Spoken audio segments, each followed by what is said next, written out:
നമ്മൾ ഈ തർക്കിക്കുന്നത് വെറുതെ എന്തിനെങ്കിലും വേണ്ടിയാവില്ല. തർക്കിക്കുന്നു എങ്കിൽ അതിൽ എന്തെങ്കിലും ആധികാരികത കണ്ടെത്തിയിട്ട് തർക്കിക്കണം. വെറുതെ നമ്മൾ എന്തെങ്കിലും പറയല്ല. എന്താ സത്യത്തിൽ കേരളത്തിന്റെ അവസ്ഥ? നിങ്ങൾ ഈ ചർച്ച ഇങ്ങനെ നടത്തിക്കൊണ്ടിരിക്കുകയാണ്. നോക്കൂ, ഇന്ത്യയിലെ ഏറ്റവും കൂടുതൽ കള്ളുകൂടിയന്മാരുള്ള നാടാ കേരളം. നിങ്ങൾക്ക് സംശയമുണ്ടോ?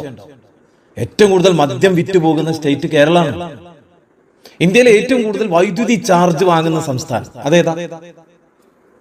ഇതൊക്കെ നിങ്ങൾ മറുപടി പറയണം. കേരളമാണ്. ഇന്ത്യയിൽ ഏറ്റവും കൂടിയ വിലയ്ക്ക് മദ്യം വിൽക്കുന്ന നാടേതാ? കേരളമാണ്. ഇന്ത്യയിൽ ഏറ്റവും കൂടുതൽ മയക്കുമരുന്ന് സുലഭമായി ലഭിക്കുന്ന നാടേതാ? കേരളമല്ലേ. എന്താണ് ഇതിന്റെ കാരണം എന്ന് കണ്ടെത്തണ്ടേ നമ്മൾ? ഇന്ത്യയിൽ ഏറ്റവും കൂടുതൽ രാഷ്ട്രീയ കൊലപാതകങ്ങൾ നടക്കുന്ന നാട് കേരളമാണ്. ഇന്ത്യയിൽ മതാടിസ്ഥാനത്തിൽ സിവിൽ സർവീസ് കോച്ചിങ് നടക്കുന്ന ഏക നാട്, ഏക സ്റ്റേറ്റ് കേരളമാണ്.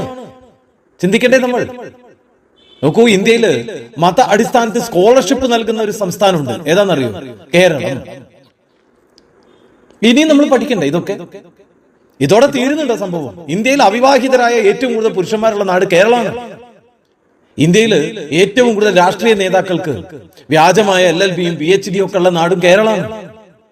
ഏറ്റവും കൂടുതൽ മതപരിവർത്തനം ഇന്ത്യയിൽ നടത്തുകയും അതിന് സർക്കാർ മൗനാനുവാദം നൽകുകയും ചെയ്യുന്ന ഏക സ്റ്റേറ്റ് കേരളമല്ലേ. നമ്മൾ തർക്കിച്ചോ? നിങ്ങൾ തർക്കിച്ചോ?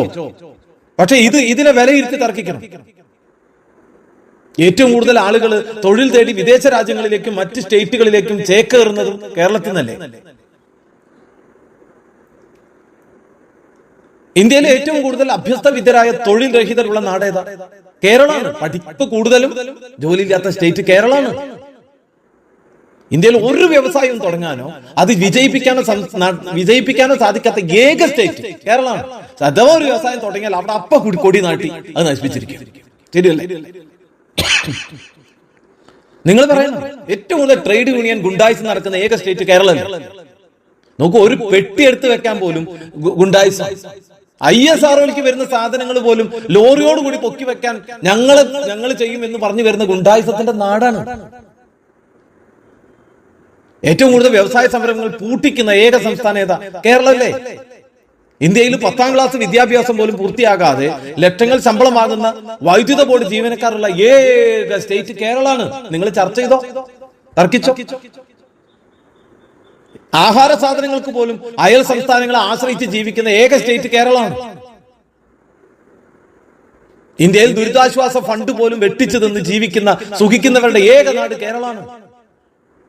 ഇന്ത്യയിൽ സത്യസന്ധരായവർക്ക് സർക്കാർ ജോലികൾ പോലും ചെയ്ത് ജീവിക്കാൻ പറ്റാത്ത ഏക സ്റ്റേറ്റും കേരളമാണ്. വിവാഹമോചനങ്ങൾ നടക്കുന്ന ഏക സ്റ്റേറ്റ്, ഏറ്റവും കൂടുതൽ നടക്കുന്ന ഏക സ്റ്റേറ്റ് കേരളമാണ്. ഇന്ത്യയിൽ എന്നല്ല, ലോകത്തിൽ ഏറ്റവും കൂടുതൽ കമ്മ്യൂണിസ്റ്റ് അടിമകളും മണ്ടന്മാരുള്ള ഏക സ്റ്റേറ്റും കേരളമാണ്. ഇത് എല്ലാവർക്കും അറിയുന്ന കാര്യം. ഏറ്റവും കൂടുതൽ റിട്ടയർഡ് സർക്കാർ ഉദ്യോഗസ്ഥന്മാർ പുനർനിയമനത്തിലൂടെ ശമ്പളവും പെൻഷനും ഒരുമിച്ച് വാങ്ങി തിന്നുന്ന ഏക സ്റ്റേറ്റ് കേരളമാണ്. അല്ലെങ്കിൽ നിങ്ങൾ അല്ലാന്ന് പറഞ്ഞു തർക്കിക്കാനാണ് റെഡിയാ? നോക്കൂ, ഇതൊക്കെയല്ലേ തർക്കിക്കേണ്ട വിഷയം. ഇന്ത്യയിൽ മന്ത്രിമാർക്ക് ഏറ്റവും കൂടുതൽ പേഴ്സണൽ സ്റ്റാഫുള്ള അകമ്പടിയുള്ള ഏക സ്റ്റേറ്റ് കേരളമല്ലേ. ഏറ്റവും കൂടുതൽ PSC മെമ്പർമാരുള്ള സ്റ്റേറ്റ് കേരളമാണ്. നോക്കൂ, 24 കോടി ജനമുള്ള UP-യിൽ പോലും തുലോം തുച്ഛവും 8 പേര് നിൽക്കുമ്പോൾ ഇവിടെ 42 പേരാണ് PSC-ക്കുള്ളത്. ചിന്തിക്കണ്ടേ നമ്മൾ? പ്രധാനമന്ത്രിയേക്കാൾ ശമ്പളവും ആനുകൂല്യങ്ങളും വാങ്ങുന്ന PSC മെമ്പർമാരുള്ള ഏക സ്റ്റേറ്റാ കേരളം. തർക്കിക്കണ്ടേ നമ്മളിത്? ഏറ്റവും കൂടുതൽ പിൻവാതിൽ നിയമനങ്ങൾ നടക്കുന്നു. രാഷ്ട്രീയ പാർട്ടികൾ തന്നെ ഏറ്റവും കൂടുതൽ നിയമലംഘനം നടത്തുന്നു കേരളത്തിൽ. കോടതികൾ സ്വമേധയാ ഭരണകൂടത്തിന്റെ തോന്നിയാസങ്ങൾക്കെതിരെ ഇടപെടൽ നടത്തേണ്ടി വരുന്ന ഏക സ്റ്റേറ്റ് കേരളമല്ലേ. വിവരവും വിദ്യാഭ്യാസവും ഇല്ലാത്ത വിദ്യാഭ്യാസ മന്ത്രിയുള്ള ഏക നാടും കേരളമാണ്. ഞാനിത് പറയുമ്പോൾ തെറ്റിദ്ധരിക്കൊന്നും വേണ്ട, സത്യമാണ്. നിങ്ങൾ വേണമെങ്കിൽ ഒന്ന് പഠിച്ചു നോക്ക്. അല്ലെ, നിയമസഭയിലെ ഏറ്റവും ആധികാരികമായ കമ്പ്യൂട്ടർ വരെ എടുത്ത് വലിച്ചെറിഞ്ഞ ഏക ആള്, ആ ആളാണ് ഇവിടുത്തെ വിദ്യാഭ്യാസ മന്ത്രി. എങ്ങനെയുണ്ട്? തൊലിക്കട്ടി വേണ്ടേ? പേഴ്സണൽ സ്റ്റാഫായിട്ട്, മന്ത്രിമാരുടെ പേഴ്സണൽ സ്റ്റാഫായിട്ട് 2 വർഷം ജോലി ചെയ്താൽ അവർക്ക് ആജീവനാന്ത പെൻഷനാണ്. ഇതൊക്കെ എന്ത് ഗതികേടെന്ന് അതിനെ പറയേണ്ടത് നമ്മൾ ചിന്തിക്കണം. എല്ലാവരും ഇരുന്ന് ആധികാരികമായി ചിന്തിക്കണം. അതാ വേണ്ടത്.